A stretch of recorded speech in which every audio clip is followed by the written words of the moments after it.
Did you ever think, oh, this just isn't going to work? Or did you always feel like if you just kept at it long enough? Honestly, I walked out of a school 3 times. And I went back 3 times. But the worst thing that, if any of you are educators and working with children, the worst thing you can do to a child is start a project and then give up. Then you're giving up on them for life. And that I would never have done, regardless. So, but what I did, because I taught in the 5 schools 2 times a week, in their respective schools on their own, and the 3rd time brought them together. But every time I was with them alone, I did a lot of this. I did a lot of this in a loving way, and congratulated them even when they were bad, let's call it, when they were challenging. I mean, we had kids who were spitting in each other, kicking each other, and I would congratulate them. I say, look, I know it's hard for you, and I appreciate you trying, but it's only a team. It's a dance team. We're just working on the steps. And slowly, I think Yvonne, my partner, when she came, a star coming from New York, they saw us dance. Then they understood. You have to remember, kids at that age don't know what ballroom dancing is. So now they see it on TV maybe now and again, but they see 2 actual people, and they actually liked me and liked Yvonne. She made a big difference. Well, Diane, you're filming this, and he's getting more and more frustrated, and he can't get the kids to do it. Are you thinking, do I have a movie here? Yeah, but I know Pierre, and I know that eventually he will break through to them, because he's part teacher, part disciplinarian, and part clown. So, he'll get on the floor and play with them and make them laugh. So I didn't expect it to be this hard. He didn't expect it to be this hard. I mean, who thinks that a 10-year-old is going to be filled with such hate? How is that possible? Yeah.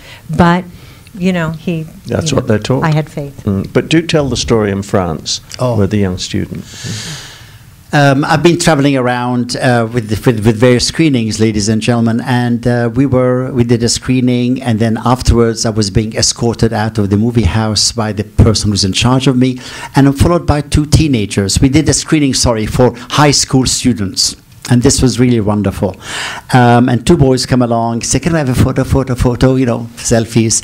Okay, fine. And then one boy says, if we were to get some money with our friends together, is it possible for you to give it to Allah's parents, to Allah, so that they can live in a better house?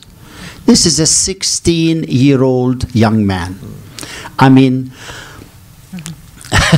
I cry very, very easily, and that really brought tears to my eyes. So I just said, thank you, you're a wonderful young man.